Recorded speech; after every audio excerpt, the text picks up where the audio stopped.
নমস্কাৰ। আপোনালোকে যদি ১০-১৫ মিনিট সময় ধৈৰ্য ধৰি এই ছেছনটো সম্পূৰ্ণকৈ চায় আৰু মই যিবোৰ কথা কওঁ সেইবোৰ যদি শুনে, বহুত লাভ হ'ব আৰু আপকামিং এক্সামত আপোনালোকৰ কুৱেশ্যন কৰাৰ এফিচিয়েঞ্চিটো বাঢ়ি যাব। ঠিক আছে? প্ৰথম কথা শুনিব যে আমাৰ আছাম কাৰেণ্ট এফেয়াৰ্ছ এই ছিৰিজটো চলি আছে। ঠিক আছে? আগতে আমি যিবোৰ টপিক পঢ়ি আহিছোঁ অক্টোবৰ, নৱেম্বৰ, জুন, জুলাই সেইবোৰতো আপোনালোকে পাহৰি যাব পাৰে। সেইকাৰণে মাজে মাজে আমি যিবোৰ টপিক পঢ়ুৱাইছোঁ তাৰ ওপৰত MCQs লৈ আহোঁ। ঠিক আছে? ইয়াৰ আগতো মই এটা MCQs দিছোঁ আৰু এই প্লেলিষ্টটোতে মই এড কৰি গৈ আছোঁ। ঠিক আছে? আপোনালোকে খেলিমেলি নহ'ব। ইয়াত যিবোৰ আমি কৰিম এইবোৰ আমি অলৰেডি পঢ়িছোঁ আৰু তাৰ ওপৰত আমি কুৱেশ্যন কৰি আছোঁ যাতে আপোনালোকে আকৌ এবাৰ পঢ়িব পাৰে আৰু মনত থাকে। ঠিক আছে? গতিকে প্ৰথম কেইটামান কুৱেশ্যন চাই লওক, তাৰপিছত মই এটা চেম্পল কুৱেশ্যন দিম আৰু সেইটো কুৱেশ্যনত আপোনালোকে দেখা পাব যে পৰীক্ষাত কেনেকুৱা ধৰণে কুৱেশ্যনবোৰ সুধিব পাৰে আৰু আপোনালোকে কেনেকৈ এটেম্প কৰিব। ঠিক আছে? প্ৰথম কুৱেশ্যনটো মন কৰক আৰু আপোনালোকে নিশ্চয় নিউজত পাইছিলে যে Indian army makes history with first successful climb of Arunachal's highest peak mount Kangto. Okay, নামটো মনত ৰাখিব। কেতিয়াবা মাউণ্ট কেংটো ক'ত আছে, জম্মু কাশ্মীৰ, লাডাখ, উত্তৰাখণ্ড, অৰুণাচল এনেকৈ ষ্টেটখনৰ বিষয়ে দি দিব পাৰে। ঠিক আছে? With reference to mount Kangto, consider the following statements. Number 1, mount Kangto is the highest peak of Arunachal Pradesh. Yes, correct হয়। It is located in the eastern Himalayas near the India China border. Okay, correct হয়। An Indian army mountaineering team from eastern command successfully summit mount Kangto in the recent expedition. এইটো correct হয়। গতিকে 1, 2 and 3 গোটেইকেইটা correct হ'ব। ঠিক আছে? Important topic হয়। ইয়াৰ পৰা আপোনালোকে কুৱেশ্যন পাব। 7042 মিটাৰ্ছ, এইটো এবাৰ চাই থৈ দিব। ঠিক আছে? তাৰপিছত এই কুৱেশ্যনটো মন কৰক। The Sangai festival showcases the culture of which of the following Indian states. এইটো সকলোৱে জানে, মণিপুৰ। চাওক, আমি আছাম কাৰেণ্ট এফেয়াৰ্ছ ছিৰিজত চেংগাই ফেষ্টিভেলৰ ওপৰত এটা নিউজ পাইছিলোঁ। যদি আপোনালোকে আছাম কাৰেণ্ট এফেয়াৰ্ছ ছিৰিজটো ফ'ল' কৰি আছিলে তেনেহ'লে এই ফেষ্টিভেলটোৰ নাম নিশ্চয় শুনিছে। ঠিক আছে? মণিপুৰত প্ৰত্যেক বছৰে এইটো অনুষ্ঠিত কৰা হয়, কিন্তু লাষ্ট 2 years তাত কনফ্লিক্ট চলি আছিলে, সেইকাৰণে পাতিব পৰা নাছিলে। ঠিক আছে? কিন্তু এইবাৰ বহুত প্ৰটেষ্টৰ মাজত এই ফেষ্টিভেলটো চেংগাই ফেষ্টিভেল হৈছে। আৰু এই ফেষ্টিভেলটো ক'ৰ পৰা আহিছে জানেনে নামটো? য়েছ, মণিপুৰৰ যি ষ্টেট এনিমেল চেংগাই ডিৰ, তাৰ পৰা এই ফেষ্টিভেলটোৰ নাম আহিছে। সেইকাৰণে আপোনালোকে অলপমান এই আপোনাৰ কাইবুল লেমজাও নেশ্যনেল পাৰ্ক, চেংগাই ডিৰ ইয়াৰ বিষয়ে চাই থৈ দিব। ইয়াৰ ওপৰত কুৱেশ্যন আহিব পাৰে। ঠিক আছে? চেংগাই ডিৰ মণিপুৰৰ ষ্টেট এনিমেল হয় আৰু বিশেষকৈ ক'ত পোৱা যায়? কেইবুল লেমজাও নেশ্যনেল পাৰ্ক, যিখন কি হয়? Yes, world's only floating national park. ঠিক আছে? এখন উপঙি আছে আৰু ক'ত ক'ত আছে? Located in the Bishnupur district of Manipur. ঠিক আছে? আৰু lies within the Loktak lake. জানে আপোনালোকে লোকটাক লেক এছিয়াৰ কি হয়? Largest fresh water lake. আৰু ইয়াৰ ওপৰতে কি আছে? কেইবুল লেমজাও নেশ্যনেল পাৰ্ক, যিখন ৱৰ্ল্ডৰ ফ্ল'টিং নেশ্যনেল পাৰ্ক হয় একমাত্ৰ, আৰু তাতেই চেংগাই ডিৰ পোৱা যায়। ইয়াত যিখিনি ইনফৰমেশ্যন আছে ইম্পৰ্টেণ্ট হয়। আপোনালোকে আপকামিং এক্সামত ইয়াৰ পৰা যিকোনো এটা কুৱেশ্যন পাব পাৰে। ঠিক আছে? সকলোবোৰ ধুনীয়াকৈ পইণ্ট দিয়া হৈ আছে। এবাৰ পজ কৰি ধুনীয়াকৈ পঢ়ি লওক। ঠিক আছে? তাৰপিছত নেক্সট কুৱেশ্যন, এইটো ইম্পৰ্টেণ্ট হয়। ইয়াত কৈছে যে consider the following statements about the first ever test match played in Guwahati. আমি এই টপিকটো পঢ়ি আহিছোঁ, হয়নে নহয়? The match was held between India and England. Eliminate কৰিব পাৰিলে হয়। কাৰ কাৰ মাজত হৈছিল? India and South Africa. Okay, it marked Guwahati as the 30 test venue in India. এইটো মনত পৰিছেনে? 30 আছিল নে 32 আছিল নে 32nd আছিলে? য়েছ, 30 নম্বৰ আছিলে। ঠিক আছে? এইটো কাৰেক্ট হয়। ষ্টেটমেণ্ট 3ত কৈছে যে the tea break was held before lunch in this match. এইটো অকণমান ৰিভাৰ্চ হৈ গৈছিলে, কাৰণ আমাৰ ইয়াত কি হয়? ঠাণ্ডা দিন যিহেতু পৰি আছে, এতিয়া আমাৰ সোনকালে বেলি ডুব যায় আৰু তাৰ কাৰণে খেলৰ টাইমিংটো অলপমান ৰিএৰেঞ্জ কৰা হৈছিলে। এনেই টেষ্ট মেচত কি হয়? প্ৰথমে লাঞ্চ ব্ৰেক হয়, তাৰপিছত টি ব্ৰেক হয়, তাৰপিছত থাৰ্ড ছেশ্যন আহে। ইয়াতে গুৱাহাটীত কি কৰা হৈছিলে? টি ব্ৰেকটো প্ৰথমে দিয়া হৈছিলে। ঠিক আছে? গতিকে ষ্টেটমেণ্ট 2 and 3 কি হ'ব? কাৰেক্ট হ'ব। ঠিক আছে? এইখিনি যদি আপোনালোকে আছাম কাৰেণ্ট এফেয়াৰ্ছ ছিৰিজটো ফ'ল' কৰি আহিছে, কুৱেশ্যনখিনি এবাৰ নিজে কৰিবলৈ ট্ৰাই কৰক, পজ কৰক, এনচাৰটো লিখি দিয়ক, তাৰপিছত মিলাই চাব। হ'ব? Next, Cotton University was recently in the news for developing an indigenous version of which advanced cancer therapy technology. প্ৰথমতে আপোনালোকে নিজেই কৰিবলৈ ট্ৰাই কৰক, তাৰপিছত এনচাৰটো মিলাই চাব। ঠিক আছে? ইয়াৰ এনচাৰটো কি হ'ব? Yes, option C, accelerator driven boron neutron capture therapy, চমুকৈ ADBNCT। আৰু ইয়াৰ বিষয়ে আমি পাৰ্ট 22 বা 21ত ভালদৰে পঢ়িছোঁ আপোনালোকে এবাৰ চাই ল'ব ঠিক আছে তাৰপিছত এই কুৱেশ্যনটো মন কৰক recently union finance minister Nirmala Sitharaman laid the foundation for the Shahid Kanaklata Borua State University in which district of Assam?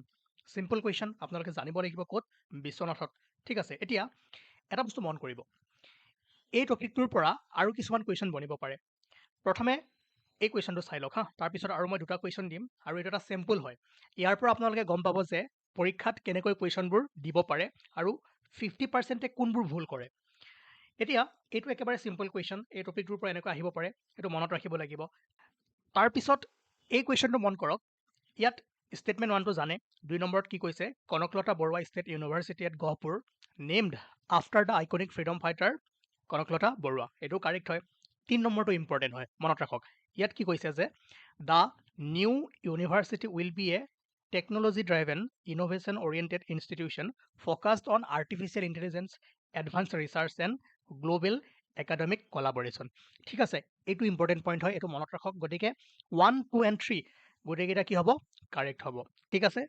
তেনেহ'লে আমি আৰু এটা কুৱেশ্যন চাওঁ হা এইটো নিউজৰ ওপৰতে এতিয়া ষ্টেটমেণ্ট 2টো মন কৰক the university will primarily focus on liberal arts and humanities education এতিয়া আপোনালোকে 2 নম্বৰটো এলিমিনেট কৰিব পাৰিবনে নাই আৰামছে পাৰিব বাকি 1 নম্বৰটো সকলোৱে জানে সেইটো আমি প্ৰথমৰ পৰা কৰি আহি আছো গতিকে এটা নিউজৰ ওপৰত বহুকেইটা কুৱেশ্যন বনাব পাৰে অলপ অলপ চেঞ্জেছ কৰি দিব আপোনালোকে যদি ইনফৰমেশ্যনটো ভালদৰে চাইট হৈ দিয়ে তেনেহ'লে কোনো সমস্যা নাই ইয়াত কি হ'ব statement 1 is correct but statement 2 is incorrect হৈ গ'ল অপশ্যন বি তাৰপিছত ইম্পৰ্টেণ্ট কুৱেশ্যন এইটো 70%এ ভুল কৰিব কেনেকৈ জানে এতিয়া ষ্টেটমেণ্ট 1টো পঢ়ক ইয়ালৈকে সকলোৱে ঠিকে পঢ়িব হা এইখিনিলৈকে পঢ়ি চবেই এৰি দিব কাৰণ চাওক Kanaklata Barua state university at Gohpur named after iconic freedom fighter Kanaklata Barua yes correct বুলি এৰি দিব ঠিক আছে কিন্তু পিছৰ এই লাইনটো চাওক ইয়াত কি কৈছে who played a role in non cooperation movement এইখিনি বহুতে নপঢ়ে আৰু মনতে ভাবে যে এইটো কাৰেক্ট আছে কিন্তু নন কোঅপাৰেশ্যন মুভমেণ্ট হয় জানো নহয় কি আছিল কুইট ইণ্ডিয়া মুভমেণ্ট গতিকে ষ্টেটমেণ্ট 1টো ভুল হৈ আছে সকলোবোৰ ঠিকেই আছিলে খেলি দিব এই সৰু সুৰা পইণ্টত 2 নম্বৰটো যদি চাই it is located in Gohpur in Biswanath district of Assam এইটো সকলোৱে জানে ইনফৰমেশ্যনটো জানিব লাগিব গতিকে কি হ'ব ষ্টেটমেণ্ট 1 ইনকাৰেক্ট হ'ব 1 ইনকাৰেক্ট হ'ব 2 কাৰেক্ট হ'ব ঠিক আছে বহুতে বোথ 1 and 2 কাৰেক্ট মাৰি থৈ গুচি আহিব সেইকাৰণে অলপমান মন দিব এইটো কুৱেশ্যনে যে আহিব তেনেকুৱা কোনো কথা নাই এইটো মই এটা চেম্পল দিলোঁ এটা মই দেখুৱাই দিলোঁ ঠিক আছে কেনেকৈ কুৱেশ্যনবোৰ বনাব পাৰে এতিয়া আগবাঢ়িব পাৰোঁ next question okay the single new bus frog species described from Assam was reported from which protected area এইটো নিউজ আমি পাৰ্ট 17-18 মানত চাইছিলোঁ 13 নিউ ফ্ৰগ স্পেচিছ ডিস্কভাৰ্ড হৈছিলে আমাৰ নৰ্থ ইষ্টত আমাৰ অসমত এটা হৈছিলে সেইটোৰ নাম চাই থ'ব দিছিলোঁ ক'ত পাইছিলে হয়নে নহয় ক'ত আছিলে yes Barail wildlife sanctuary হ'ব তাৰপিছত ইয়াত কৈছে যে what modern technology is being deployed under the new action plan for monitoring elephant movement human elephant কনফ্লিক্টৰ কাৰণে যি নিউ একশ্যন প্লান লোৱা হৈছিলে তাত আমি কেইটামান পইণ্টছ পঢ়িছিলোঁ ইয়াতে কৈছে যে কোনটো মডাৰ্ণ টেকনলজি ডিপ্লয়ড কৰা হ'ব ঠিক আছে ছেটেলাইট ফোনছ নো থাৰ্মেল ড্ৰোনছ নো AI বেছ কেমেৰা ট্ৰেপছ য়েছ মনত পৰিছেনে okay so' option C correct হ'ব মনত পৰিছে কুৱেশ্যনবোৰ আপোনালোকে টপিকবোৰ যদি ভালদৰে পঢ়ি আহিছে তেনেহ'লে কৰিব পাৰিব তাৰপিছত এই কুৱেশ্যনটো consider the following statements about the Assam prohibition of polygamy bill 2025 এইটো কৰাৰ আগত এইটো কৰক consider the following statements about Mamoni Raisom Goswami She worked as a professor of Assamese literature at Delhi University. She was the first Assamese woman to receive the Gyanpith Award. এইখিনি হয়তো সকলোৱে জানিব পাৰে যে প্ৰথম অসমীয়া ওমেন আছিলে যিয়ে জ্ঞানপীঠ এৱাৰ্ড লাভ কৰিছিলে ইন 2000 লগত এইটো লগাই থৈ দিছে পৰীক্ষাত ভাবিব যে 2000 হয়নে নহয় নে 2002 আছিলে নে 1991 আছিলে ঠিক আছে চ' এইটো মই টাফ কুৱেশ্যন বুলি ক'ম গতিকে 2 নম্বৰটো কি হ'ব এইটো ষ্টেটমেণ্ট কাৰেক্ট হয় 2000ত পাইছিলে মনত ৰাখিব চি ৰিচিভড পদ্মশ্ৰী ইন 2002 আকৌ খেলি মেলি লাগিব পাৰে হয়তো হয়নে নহয় সৰু সৰু ইনফৰমেশ্যনবোৰ জানিব লাগিব ঠিক আছে এইটো মনত ৰাখক এইটো কাৰেক্ট হয় the film Adajya is based on her novel and won international awards এইটো হয় ঠিক আছে 2 3 and 4 কাৰেক্ট হয় বাট 1 2 ভাবিব পাৰে এইটো শুনা নাই এইটো হয়নে নহয় বাট 1 2 হয় গতিকে 1 2 3 and 4 গোটেইকেইটা কি হয় কাৰেক্ট হয় এতিয়া মোক যদি কয় এইটো কুৱেশ্যন ইজি হ'ব নে মডাৰেট হ'ব নে টাফ হ'ব মই ক'ম এইটো টান হ'ব কিয় টান হ'ব এইটো এটা কনচেপ্ট একো নাই, বস্তুবোৰ মনত ৰাখিব লাগিব। ফেক্টছবোৰ যদি আপোনালোকৰ মনত থাকে এইটো কৰিব পাৰিব, আদাৰৱাইজ খেলি মেলি লাগিব এইটো আপোনালোকে এৰি থৈ গুচি আহিব। ঠিক আছে, মানে যদি পঢ়ি নাযায় তেতিয়াহে এৰিব লাগিব, যদি পঢ়ি যায় এইটো টান নহয়। অ'কে, তাৰপিছত এই কুৱেশ্যনটো চাওক, consider the following statements about the Assam prohibition of polygamy bill 2025। Statement 1, the bill criminalise entering into a second marriage while the first marriage is still valid and not legally dissolved. Yes, correct হয়। The bill does not apply to areas under Assam's 6th schedule and to persons belonging to the scheduled tribe. Okay, এইটো correct হয়। তাৰপিছত the bill is only for the Muslim community, এইটো eliminate কৰিব পাৰে কাৰণ irrespective of community, Sikh হওক, মুছলিম হওক, হিন্দু হওক, চবৰে কাৰণে প্ৰযোজ্য হ'ব। 3 নম্বৰটো ভুল হৈ আছে। The bill has provision for compensation to women affected by polygamous marriages. Yes, correct হয়। 1, 2 and 4 কি হ'ব? Correct হ'ব। ঠিক আছে, চ' টপিকবোৰ ৰিভিজন হৈ আছে আপোনালোকৰ। কমেণ্ট ছেকশ্যনত কমেণ্ট কৰি জনাওক হৈছে নে নাই, নে আৰু বেলেগ কুৱেশ্যন লাগে আপোনালোকে জনাব পাৰে, সেইমতে আমি আনিব পাৰিম। ঠিক আছে, আৰু যিসকলে নতুনকৈ আহিছে তেওঁলোকে কি কৰক, চাওক গৈ ছেশ্যনবোৰ। হ'ব, question with reference to the white wing wood duck, consider the following statements. Number 1, in 2003, the government of Assam declared the white-winged wood duck as the state bird of Assam. চনটো মনত ৰাখিব, কেতিয়াবা সুধি দিব পাৰে। কাৰেক্ট হয়। It is locally known as দেওহাঁহ, হয়নে নহয়? Yes, হয়। It is listed as critically endangered on the IUCN red list. গতিকে 1, 2 and 3 গোটেইকেইটা কাৰেক্ট হ'ব। নিউজত আছিলে, সেইকাৰণে কুৱেশ্যনটো আনিছোঁ। আপোনালোকে আৰু অলপমান যদি বিচাৰে যে চাওঁ ইয়াৰ ওপৰত চাব পাৰে, কোনো কথা নাই। অ'কে, তাৰপিছত এই কুৱেশ্যনটো মন কৰক, consider the following statement about hornbill festival. The festival is named after the great Indian hornbill which is the state bird of Nagaland. Yes, হা, no', state bird of Nagaland নহয়, অৰুণাচল প্ৰদেশ। ঠিক আছে, আৰু কোনখন আছিলে লগত, কোনখন আছিলে কমেণ্ট কৰক। It showcases tribal culture, crafts, music and heritage of Nagaland. এইটো কাৰেক্ট হয়। এতিয়া 1 নম্বৰটো ভুল হৈ আছে। এই প্ৰথমখিনি পঢ়ি আপোনালোকে ডিচিশ্যন নল'ব, শেষলৈকে পঢ়ি চাবলৈ ট্ৰাই কৰিব। সৰু সৰু ৱৰ্ড ক'ৰবাত চেঞ্জ কৰি দিব পাৰে।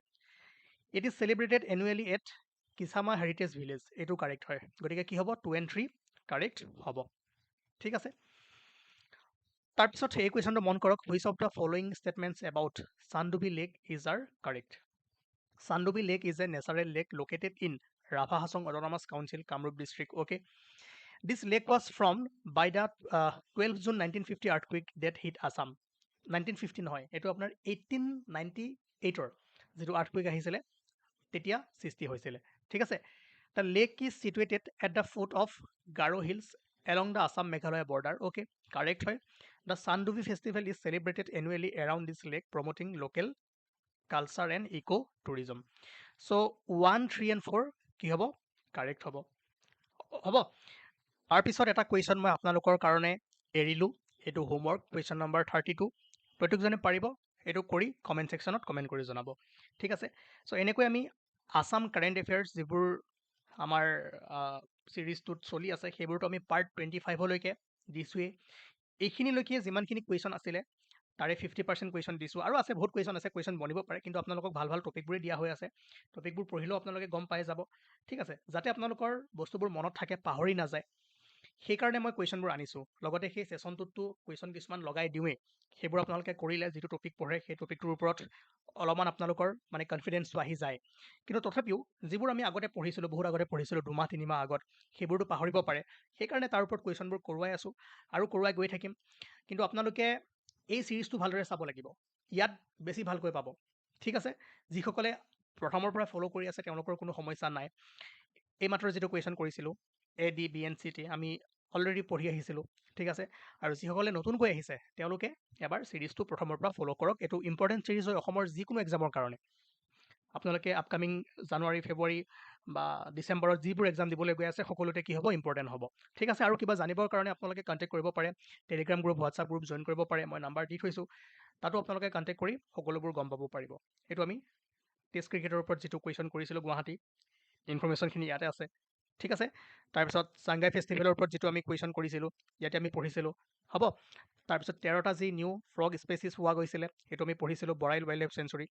অ'কে, ইয়াৰ চাইণ্টিফিক নেমটো কোনটো, ক'ত পোৱা গৈছে, সেইবোৰ আপোনালোকে এবাৰ ভালদৰে চাই থৈ দিব। গতিকে আজি ইমানেই আছিল, আমি আকৌ লগ পাম নেক্সট ছেশ্যনত। আৰু যদি কিবা জানিব লগা থাকে তেনেহ'লে তলত দিয়া নাম্বাৰত কমেণ্ট ছেকশ্যনত যিটো নাম্বাৰ দি থৈছোঁ তাত কণ্টেক্ট কৰিব পাৰে। ঠিক আছে, থেংক ইউ।